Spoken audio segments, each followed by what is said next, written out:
Hi friends, welcome back to my channel Be Your Best Version. This is Fani Vijay mentoring on public speaking essentials for excellence. In the previous videos, we have seen what are the best techniques to start a speech and to end a speech, and also what body language means and what are the key components of body language. As part of this video, we are going to discuss on the first key component, that is posture. Let me share my screen.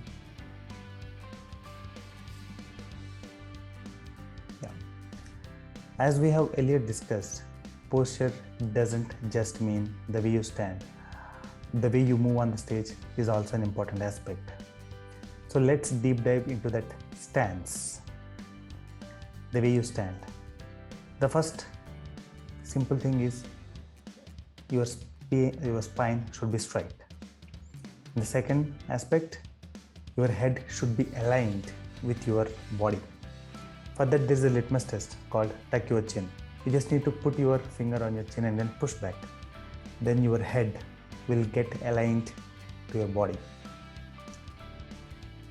And the third important aspect is to stand at ease position. Attention is not the most balanced position. It is the stand at ease position which helps the speaker to stand for a long time, because your body will be in a balanced state in that position. There should be at least 1 foot gap between the two legs. Of course, there are certain don'ts. Slouching your shoulders. If you do that, your posture will get spoiled. And some people shift their body weight from one leg to the other leg. So they move in a pendulum kind of direction, and then that will distract the audience. So that need to be avoided. So these are 3 aspects that need to be taken care when we stand. And the movement on the stage, when is it required? Let's see this video and then get the inference. Opportunities are like buses. There is always second bus if you miss the first one. Yes. I strongly believe in that. That's why when I missed the opportunity of studying in a reputed college twice, I ran after it as fast as I can. I got it and forced it to knock my door for the 3rd time. So here, if you see, I have moved on the stage quite a bit. And there is a reason for it.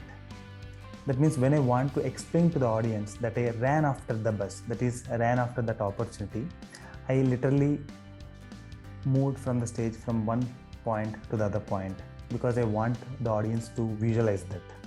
So when the story demands, that means when you want to show to the audience that you are going in a particular direction or when you are moving, you literally do that because it will help the audience visualize what you are saying.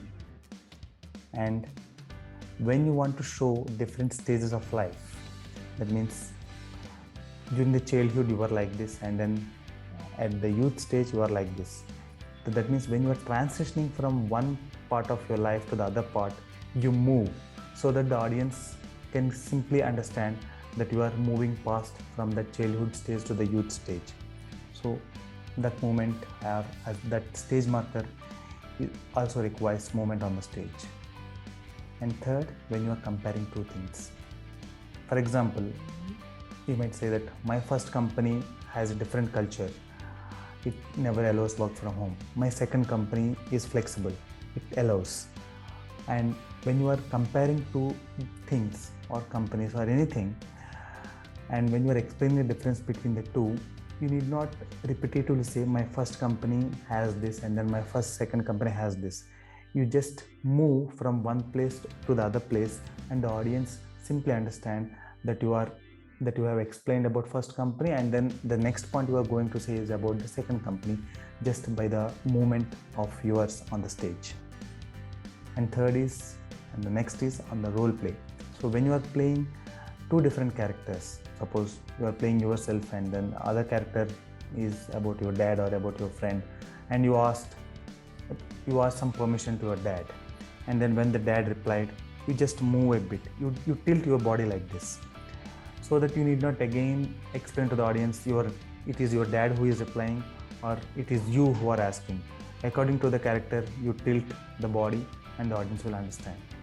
So in short, you move on the stage as per the story. to make the audience understand easily. That's the simple fundamental. And there are moments when you need to restrict movement as well. Let's see when.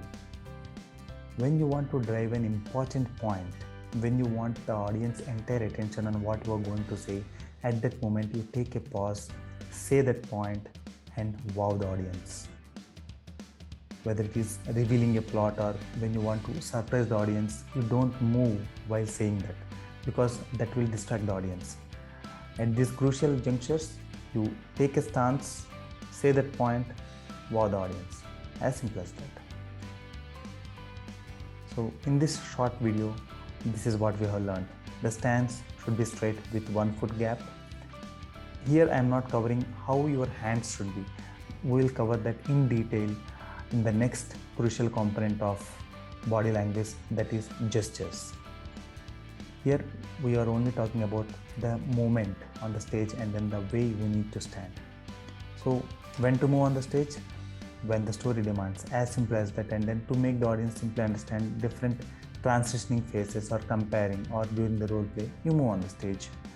And you don't move when you want to make a strong point and drive home that point into the audience mind. As simple as that. So in this video I want to know your one takeaway.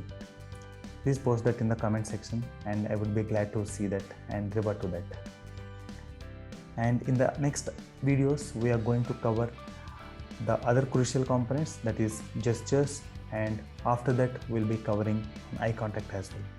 So my intention of making this videos is whatever knowledge I have as a public speaker and personal effective trainers, I want to share that to the audience and get maximum benefit and let the audience get maximum benefit out of it. Thank you for watching. This is Funny Vijay. In case if you have missed my previous videos on public speaking essentials, you can always watch them in my social media channels. Mainly, I regularly post on Be Your Best Version, and it would be great if you can subscribe that, because I want to reach out to more audience and then get them benefited out of these sessions. Thanks you again, and this is Funny Vijay signing off. Till next video on body language.